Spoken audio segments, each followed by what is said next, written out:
మాట ఉందండి బైబిల్ ఏంటంటే, దైవజనుడంట ఇంటికి వస్తే ప్రభువారు వస్తారు. హల్లెలూయా. ఎందుకనగా దేవుడు ఏర్పాటు చేసిన వ్యక్తి ఇంటికి వచ్చినప్పుడు అచ్చరికన్నా ముందు, సంగము కన్నా ముందు ప్రభు ఇక్కడికి వచ్చి కూర్చుంటాడు ఆయన. హల్లెలూయా. ప్రభు వచ్చినప్పుడు ఆయన వట్టి చేతులతో రాడు. ఆయన ఏంటి ఈ గృహంలో అవసరత, ఏ అవసరత ఇక్కడ కలిగి ఉన్నారు వీరికి కావాల్సింది ఏమై ఉన్నది, వీరి ఇంటిలో ఏం కావాలి, ఏం లోటు ఉంది, ఏం కావాలని ప్రభు వెతుకుతాడట. ఆయన చూస్తాడట. ప్రతి విషయాన్ని ఆయన చూచి ప్రతి ఒక్క అవసరతను తీరుస్తాడు ఆయన. హల్లెలూయా. ఆయన ముందు వెనక కోటాను కోట్ల దేవదూతలు ఉంటాయి, దేవుని దూతలుంటాయి.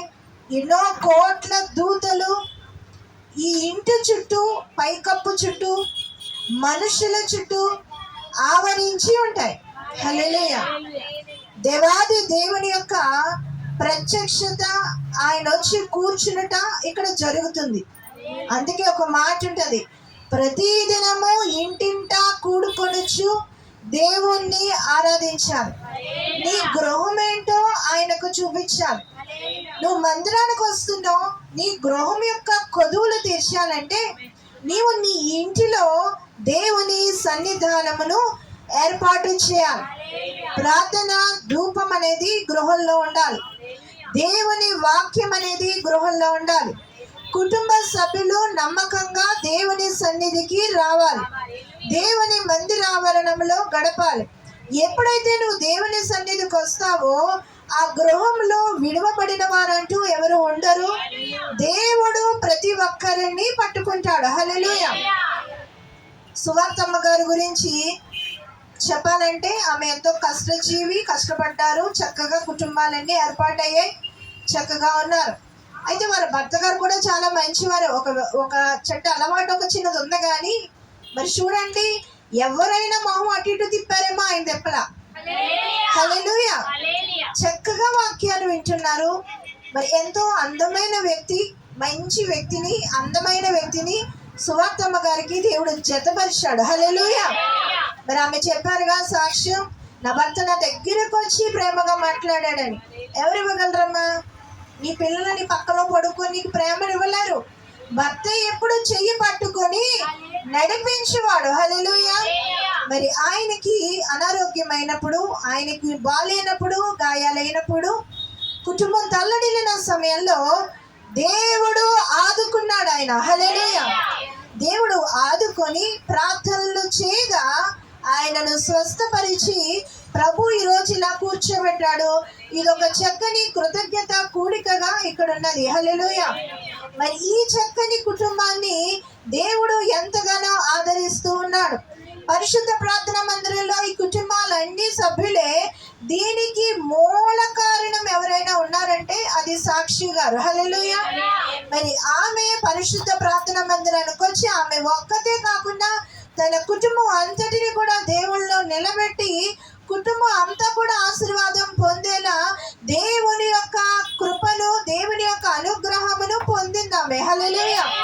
తల్లి, తండ్రి, అక్క కుటుంబాలు, అలాగే వాళ్ళ యొక్క తమ్ముడు కుటుంబం, అందరూ వాళ్ళ బావగారులు, వాళ్ళ పిల్లలు, అలాగే వాళ్ళ అక్క ఆడపడుచు కుటుంబాలు, ఇవన్నీ కూడా తరలి దేవుని సన్నిధికి వచ్చి ఎంతగానో మేలులు పొందుతూ ఉన్నారు. హల్లెలూయా. ఇది యెహోవా ఏర్పాటు చేసిన దినమై ఉన్నది. నేను దేవుణ్ణి అడిగినప్పుడు ప్రభు అన్నారు, మీరు ఆ కూడిక ఆమె గృహంలో పెట్టమంటే దానికి నా చిత్తం ఉన్నదని. అయితే ఆమె అన్న వెంటనే మీ ఇంటి దగ్గర పెట్టేయండి, మంచిదే. ఎందుకంటే ముందు మందిరంలో జరిగే కూడిక ఇది. ప్రతి ఒక్కరు మందిరం మందిరం మందిరం కాదు, గృహాల్లో దేవుని కూడిక జరిగి ఎంత సంతోషంగా ఉందమ్మా. ఇది చూడండి, ఇది వీధి కోటాలు. మా చిన్నప్పుడు వీధి కోటాలు పెడితే ఆ టార్చ్ లైట్లు పట్టుకొని పరిగెట్టే వాళ్ళం, గౌన్లు వేసుకొని. నేనే ముందు పరిగెట్టేదాన్ని. ఆ డ్రమ్ము మా అన్నయ్య పట్టుకునేవాడు. మేము పరిగెట్టే వాళ్ళు మా నాన్నగారి దగ్గర. కాలువ పక్కన కూడా చిన్న చాపేసి కూర్చోబెట్టేవారు మమ్మల్ని. నేను తెల్లగా బొమ్మలా ఉంటే చిన్నప్పుడు దోమలు కుట్టేస్తాయని నాకు ఒక దుప్పటి తెచ్చి కప్పేసింది అక్కడ విశ్వాసి. హల్లెలూయా.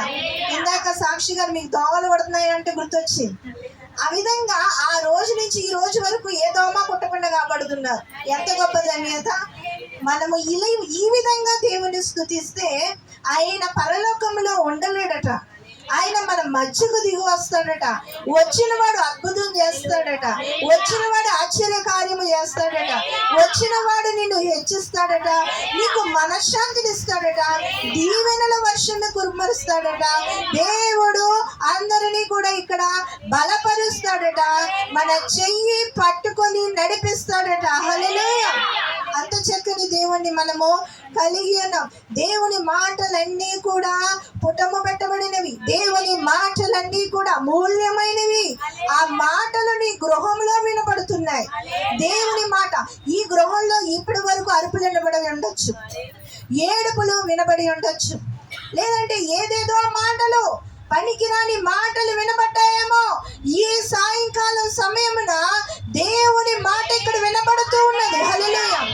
పరిశుద్ధుని మాట ఇక్కడ వినబడుతూ ఉన్నది.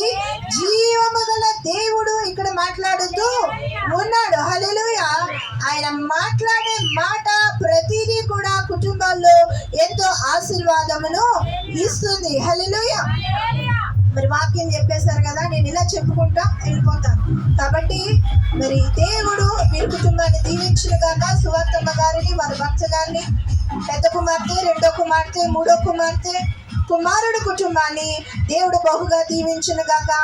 ఇది మొదలుకొని ఈ గృహంలో ఉన్న శాపము కొట్టివేయబడును గాక, పాపము కొట్టివేయబడును గాక, ఏడుపులు కొట్టివేయబడును గాక, ఎటువంటి అల్ల కల్లోలమన్నా కొట్టివేయబడును గాక. ఇక్కడ ఈ ప్రాకారములకు దేవుని దూతలు కాపుదలగా ఉండును గాక. పరిశుద్ధాత్మ సహవాసము ఉండును గాక. రక్షణ సునాదము ఈ గృహములో వినబడును గాక. ఆమేన్. గట్టిగా చెప్తాం హల్లెలూయా, హల్లెలూయా, హల్లెలూయా. అందరూ చెప్తాం ఈ మాట. ప్రభువా, ఈ గృహమునకు వచ్చినందుకై వందనమయ్యా. ఈ గృహములో ఆనంద సంతోషములు ఎల్లప్పుడూ వినబడును గాక. నిషిద్ధమైనది ఏదియో ఈ గృహంలోనికి రాకుండా కాపాడు ప్రభువా. ఈ కుటుంబమును ఆశీర్వదించు, ఈ కుటుంబమును దీవించు. ఈ కుటుంబముపై నీ యొక్క దక్షిణ హస్తము, గొప్ప హస్తము తోడుగా ఉండును గాక. ఆమేన్, ఆమేన్, ఆమేన్. దేవుడు దీవించును గాక. ముగింపు ప్రార్థన మరి దైవజనుడు